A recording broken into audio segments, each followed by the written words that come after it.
studio is Tuta Mionki. How are you? I'm very Welcome. Well. Thank you very much. We've seen the Safari Rally, the 64th edition is here with us. Yes. Oh, how do you feel about this? I'm very excited. It's always exciting to be part of the safari. So we did Recce last weekend. So I'm looking forward to the weekend. Yes. And also, you guys actually won the two-wheel drive, that is edition with Eric Bengi, and you are the navigator. How was the whole Kisumu experience, and did you guys use this to prepare for actually the 2016 Safari Rally? Kisumu was my first KNRC experience with Bengi.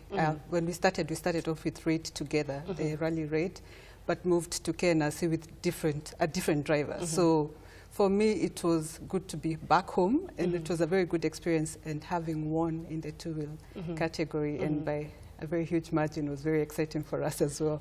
Yes. So we actually used that to get comfortable with each other in the car, and I think we're in a pretty good place. Yeah. And also now you are a woman, and this is actually a rare sport for ladies. How did this whole journey start for you? I think I come from a pretty much like sporty background with my parents, and when the safari was part of the World Rally Championship, we spent our days and nights when they would run night stages watching the event. And it's basically a childhood experience that after some years in school, then I got to watching the very huge fan and spectator. So I met Eric during one of the events, and we were both spectators, and we decided we want to do this one day. We didn't know that day was going to come, but it did. So that's where I began. I was guided through to the Abdul City Rally Academy for the navigation classes, and got my first call in 2012, and it's been fantastic ever since, yeah. And your highest achievement so far? I have a few highlights. I think I would like to mention. Last season we did quite well with Marage Waigwa in the Group S. It was his first season as a driver, and we managed to finish second in the Group S category, the championship. I have maybe can mention we had 2 wins in the Group S category last season. My two-wheel drive win with Eric is also a highlight. My experience in 2013 with Helen Shiri, we did the Pearl of Africa Rally in Uganda and finished 18th. So those are some of my highlights. But I think my best position so far was 9th in Kajiado last year. Okay. Yes. And challenges in this whole journey? There are a few challenges here and there. I think like everything else in life, I guess for women, it's at first people look at you like, you know, is she capable of doing it? But then you get to learn and get integrated into the rallying family, and it's no longer a matter of are you a woman, but how good of a navigator are you? So other than I think the expense, because even as much as you know the driver and own the car, there are still a few other things that you need to take care of, the suit and the helmet, and if you have not about 300,000 shillings, then it's difficult, but then you do it step by step, and there's a lot of help from guys who've been there before. So. And also, just speaking of expenses, and I keep on asking this in the guys in the rally fraternity, it's quite an expensive sport. So how do you just make sure you're ready and the funds have been raised? How do you raise these funds to make sure you're ready for the rallies? If you don't have a corporate partnership, it's a bit tricky. And hopefully we can get more corporates appreciating that this is not money that they're giving out, but it's also for them a marketing platform. I say we go to at least 6 counties in a season, and we are basically a moving billboard with the press and the rallying and social media. There's a lot of benefit to corporates. Other than that, it has to come from your pocket. So you find a lot of guys who start off and then realize if it's coming from your business, you're spending a lot of money, and we raise it from wherever sources we can. Sometimes you find friends will want to chip in, and we have a huge fan base, so some fans will want to chip in.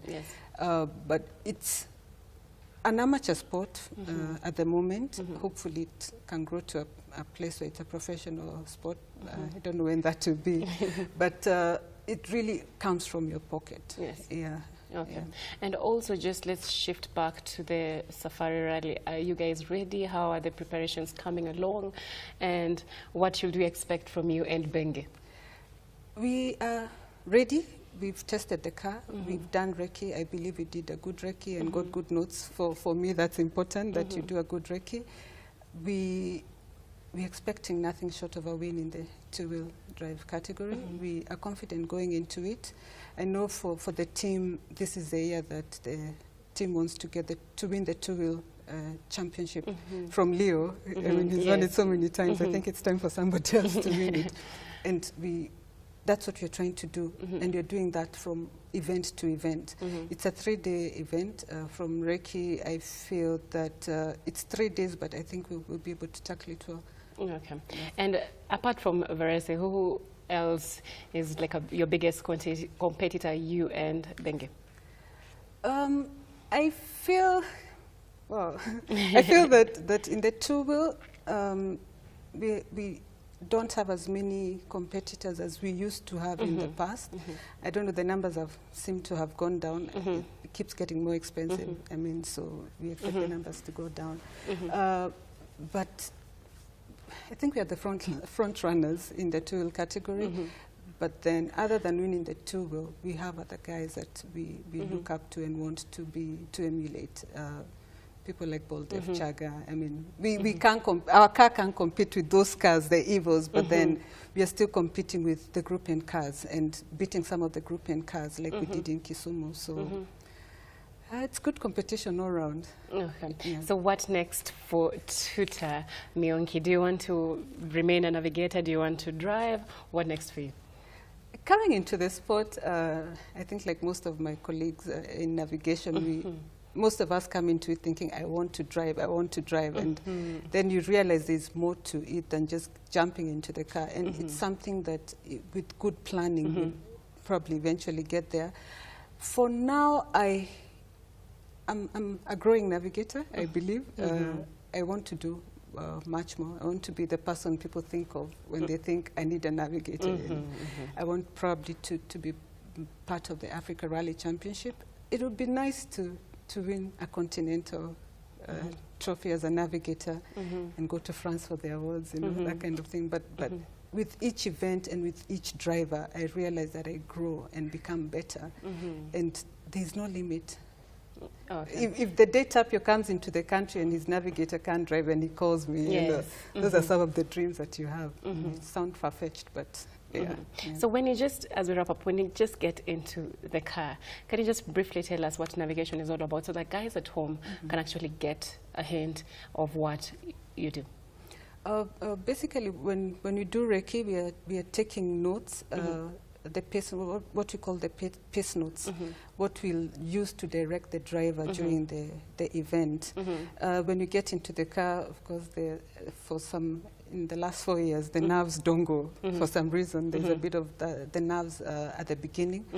Then we get a countdown from what we call the controllers to start us off. Once that happens, I have my rally watch. I didn't carry it, but there's a rally watch that we use that basically times the competitive section. We have two sections. We have a competitive section, and we have the section that, what we call the transport section, that leads you from one competitive to the next. The time that really counts is that competitive section time. So I set my clock with the organizer's clock, and once you're flagged off, I basically sing, you know, just read the notes, guiding the driver to make sure that he's comfortable enough to be as fast as he can be. Yes. For me, it's to get the notes right, for him to get that confidence that he can actually drive as fast because I'm giving him the right note. Yes. Then when you get to the finish, you stop your clock and get your time card signed and move on to the next competitive section.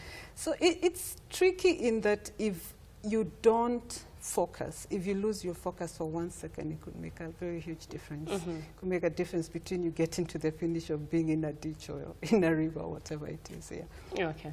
Thank you so much for joining us, Tuta. That was Tuta Mionki, a navigator.